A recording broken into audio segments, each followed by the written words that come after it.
Phone tapping కేసులో నిందితులుగా పేర్కొన్న టాస్క్ ఫోర్స్ మాజీ డీసీపీ రాధాకిషన్ రావు, అడిషనల్ ఎస్పీలు తిరుపతన్న, భుజంగరావు, డీఎస్పీ ప్రణీత్ రావులను పోలీసులు అరెస్ట్ చేసి గత 10 నెలలుగా జైల్లో ఉంచగా ప్రభాకర్ రావు, శ్రవణ్ రావులు అమెరికాలో ఉంటున్న విషయం తెలిసిందే.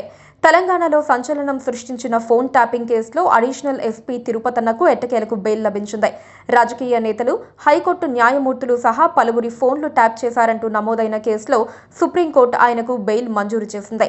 ఈ కేసులో అరెస్ట్ అయిన తిరుపతన్న 10 నెలలుగా జైల్లోనే ఉన్నారు. మొదట బెయిల్ కోసం తెలంగాణ హైకోర్టును తిరుపతన్న పలుమార్లు ఆశ్రయించగా నిరాకరించింది. దీన్ని సవాల్ చేస్తూ ఆయన సుప్రీంకోర్టును ఆశ్రయించారు. కాగా విచారణ పలుమార్లు వాయిదా పడుతూ వచ్చింది.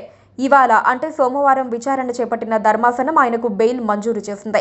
దీంతో రాధాకిషన్ రావు, భుజంగరావు, ప్రణీత్ రావులకు కూడా బెయిల్ లభించనుందా అని చర్చలు జరుగుతున్నాయి. కేసు విచారణ సందర్భంగా తెలంగాణ ప్రభుత్వం తరపున సిద్ధార్థ లూత్రా, తిరుపతన్న తరపున సిద్ధార్థ దవే వాదనలు వినిపించారు. కేసు దర్యాప్తునకు ఇంకా ఎంత సమయం పడుతుందని justice B V Nagarathna, justice Satish Chandra ధర్మాసనం లూత్రాను ప్రశ్నించగా 4 నెలలంటూ ఆయన తెలిపారు.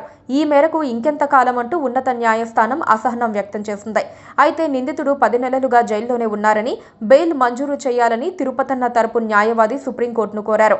ఇరు వర్గాల వాదనలు విన్న కోర్టు పిటిషనర్ వాదనలతో ఏకీభవిస్తూ బెయిల్ ఇచ్చింది. కేసు విచారణకు సహకరించాలని, సాక్షులను ప్రభావితం చేయొద్దంటూ తిరుపతన్నను ఆదేశించింది. ఈ మేరకు ఫోన్ ట్యాపింగ్ కేసులో తిరుపతన్నకు భారీ ఊరట లభించినట్లయింది. కాగా అమెరికా అధ్యక్షుడిగా డొనాల్డ్ ట్రంప్ బాధ్యతలు స్వీకరించిన తర్వాత ఒక కీలకమైన ఫైలుపై సంతకం చేశారు.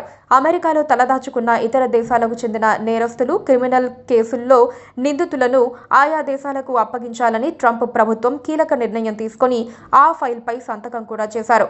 దీంతో ఫోన్ ట్యాపింగ్ కేసులో ఇండియా వదిలి అమెరికాలో ఉన్న A1 నిందితుడు ప్రభాకర్ రావు, A6 నిందితుడు శ్రవణ్ రావులను ఇండియాకు అప్పగించేందుకు అమెరికా ప్రభుత్వం సన్నాహాలు చేస్తోంది. ఈ కేసుకు సంబంధించి హైదరాబాద్ పోలీసులు చాలాసార్లు అమెరికా ప్రభుత్వానికి లేఖలు రాశారు. వారిద్దరిని తమకు అప్పగించాలని రెడ్ కార్నర్ నోటీసును కూడా జారీ చేశారు. Please subscribe to KTV Telugu. KTV Telugu. KTV Telugu. KTV Telugu channel.